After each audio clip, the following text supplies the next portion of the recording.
This is the Nightwolf howling at you, and today we're taking a look at the G.I. Joe Classified Series, Ship, Raptor, Talon, and General Ledger. I wonder if that's based after Heath Ledger for some reason. This figure is actually a brilliant update from the original toy from the 80s, where you can see he comes with his mechanical backpack. The original version just had cloth wings that you attach to his neck and his wrists, making him kind of a joke figure when you got right down to it. On the side, we actually have some really nice artwork too. I actually would have liked to have seen a full version of this artwork. But he's looking pretty menacing there and Batman-esque, Wolverine-esque like with his claws and that stoic appearance.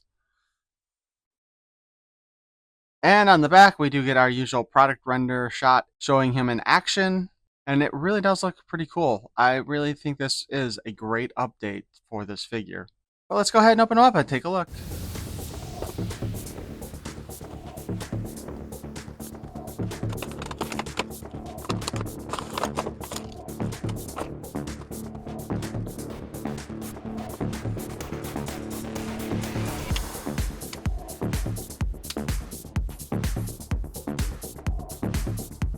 You know, it's kind of funny. It's just single peg too to hold that in place.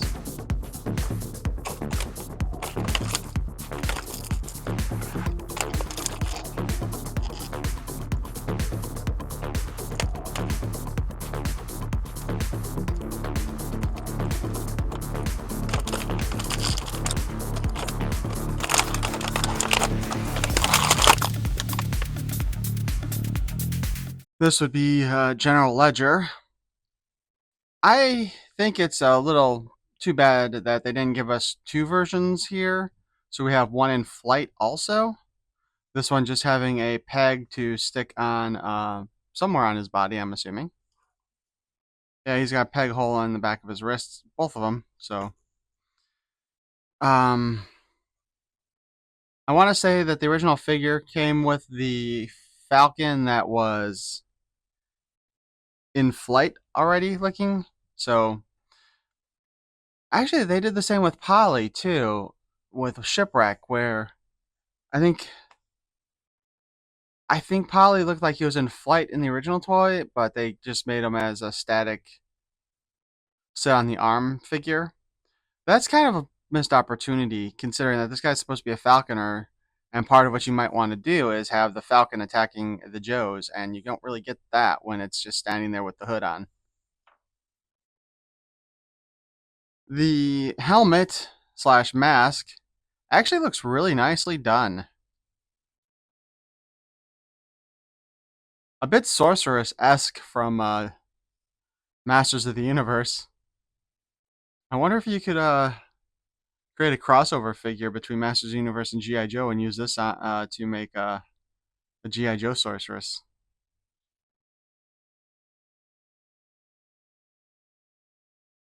He comes with two set of claws. I wonder if these are the same claws that come with some of the ninja figures. I think they had the claws come with ninja figures.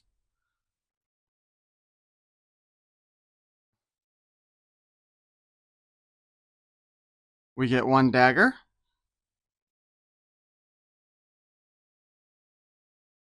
And one fairly standard looking pistol. For the figure himself, he's got actually a pretty nice head sculpt with a, I guess it's usually referred to as a domino mask, glued to his eyes.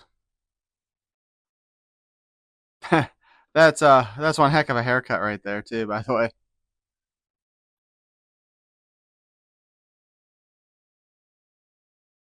The modern day mullet. Business up front, party in the back. Let's see. With his boots, is that he actually has a Talon design on the boot. And I didn't really make the connection earlier, so it's trying to make it look like the Falcon's legs and claws. That is some really nice detailing that the Joe team did at Hasbro.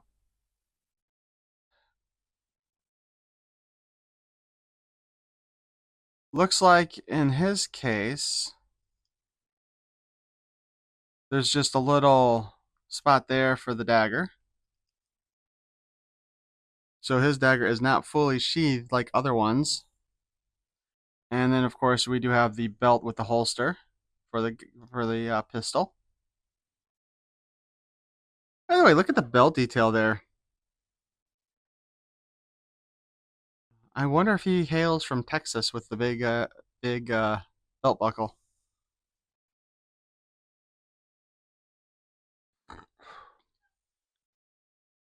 It also kind of makes it appear like he's got a lot of details tattooed onto himself. And it looks like they do go all the way up his back, even though the harness is in the way for the most part. So that is some nice attention to detail. Though it does stop at the shoulder joint.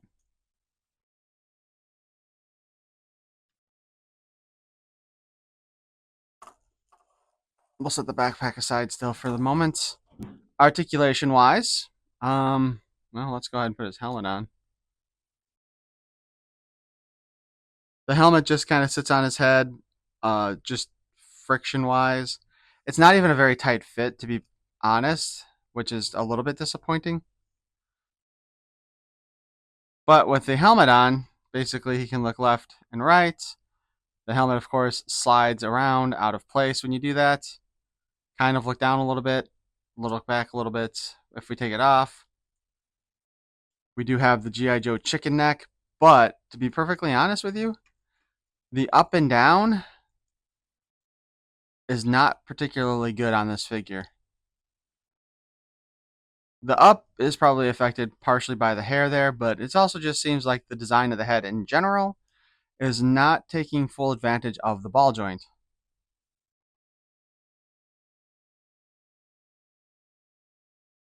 His arm can, of course, hinge upwards and downwards. It's not going very far up, though. Like, it's not going all the way up to make a... There we go. If you fight it a bit, you can get it a little bit higher. I always hate that. Like, it feels like you're going to break the figure when you do that sometimes. I think it's pretty safe to say that the shoulder bits here are going to affect our spin here. And while it can go around, again, you are pushing that out of the way to do so.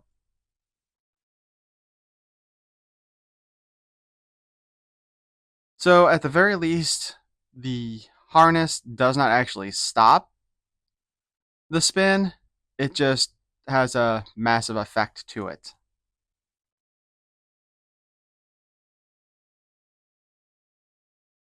Hmm.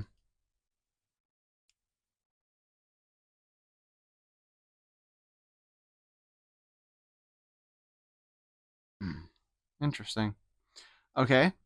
We do have the ab crunch. Pretty far back, pretty far forward. Bicep cut. Double jointed elbow. We also have, by the way, the glove is a separate part and spins on its own, which will be necessary in the near future, kind of. I think the placement of this hole is pretty bad.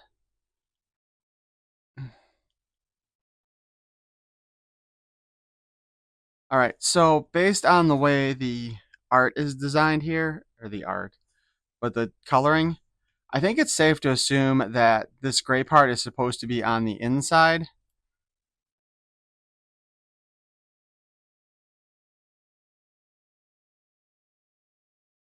So the feather detail on the glove is on the side of his elbow and not in the back of it, which is how they had it packaged.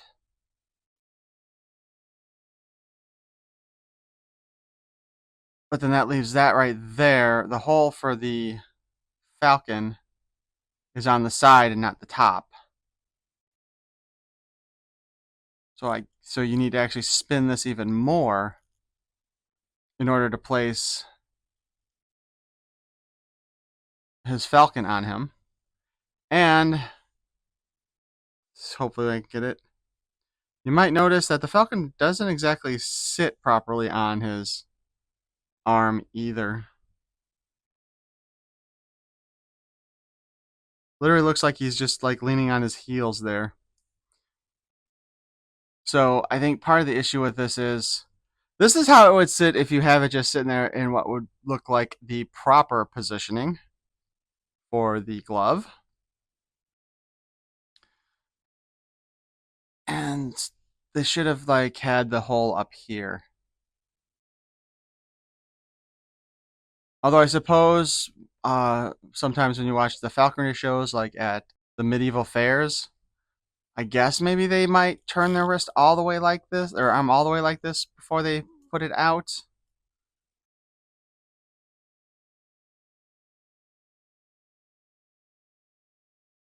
But it always seems more like it's still upward like this to me. So I kind of think that's a bit of an issue with this design.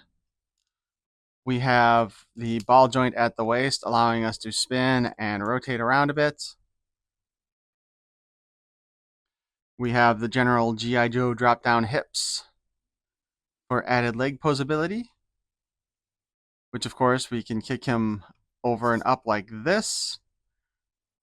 His equipment and especially his knife does cause some problems though with this leg and trying to straighten it out like that. So if we take the knife out, we can go ahead and get him all the way doing the side splits.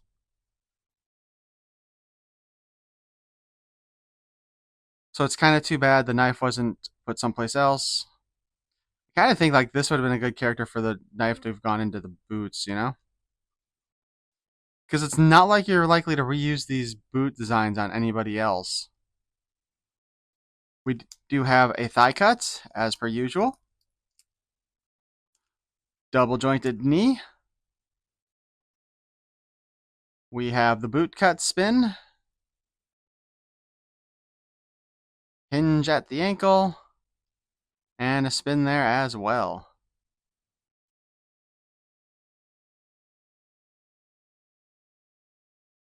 Now let's take a look at his backpack.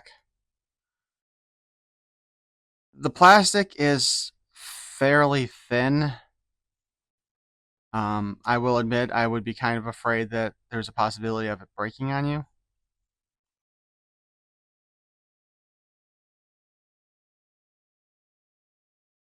Rip wing. Articulation wise, we have a hinge at the end and another hinge at the backpack itself. And then we have a peg so that you can move the wing out to give it the bigger wingspan. And one more peg at the top so you can also rotate it that way. Now it's kind of funny because they have like the little fans here, but you don't see them on the other side, which I think is a bit of a design flaw because where the hell is the air coming in for those? I mean, if you look at like Wingblade from Transformers, her fans go all the way through. As we mentioned before, we have the little claws.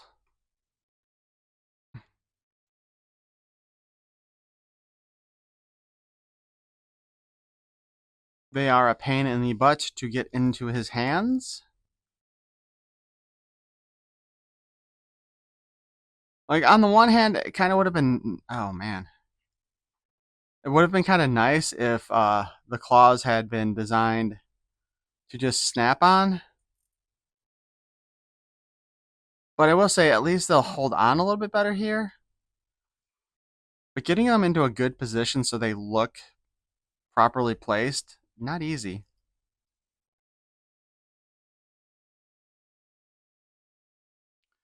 Now he's doing that Wolverine thing.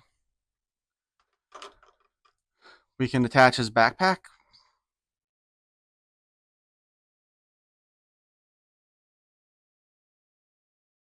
If we can find the proper hole.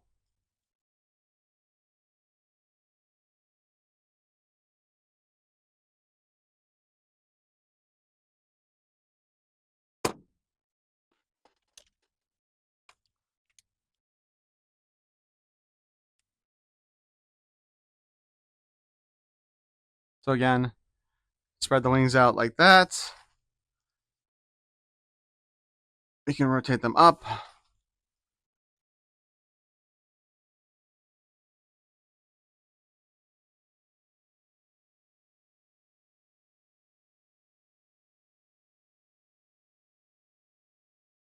guess that would be about as close to a neutral down position as we can get them in.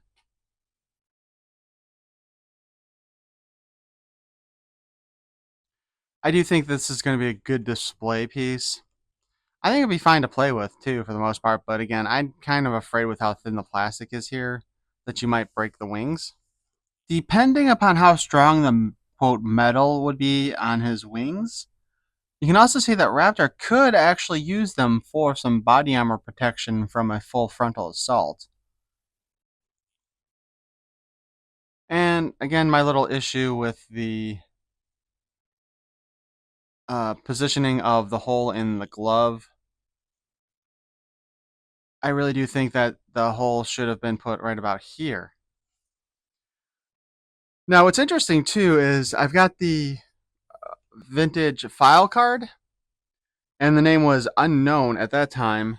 So I don't know when they gave him the name of Chip Talon, which, yeah, maybe it was in the comics at some point.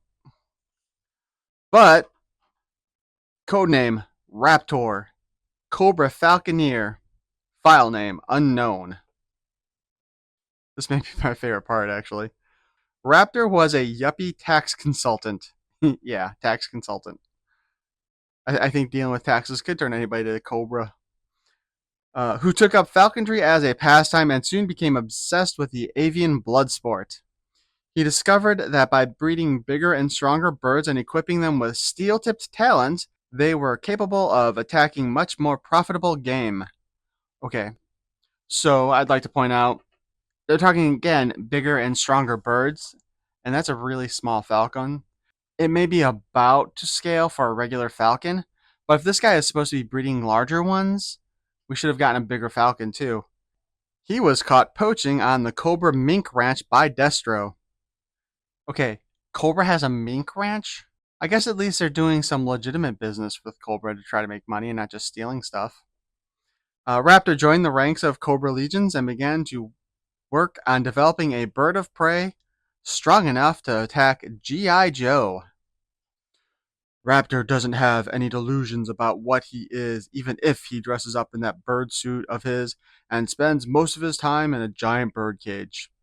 Those are a means to an end, and the bottom line for Raptor is his non-taxable profit margin. That's right, folks. The U.S. tax code is what caused Chip Talon to become the Cobra agent, the Falconeer, showing you once again that taxes are evil. Anyway, I hope you enjoyed this review of Raptor. He's definitely going to be a nice figure for you to display. Much better than the original vintage figure with his goofy looking cloth wings. But let me know what you think in the comments below. And especially your thoughts on the positioning of where to place the Falcon. Peace and love.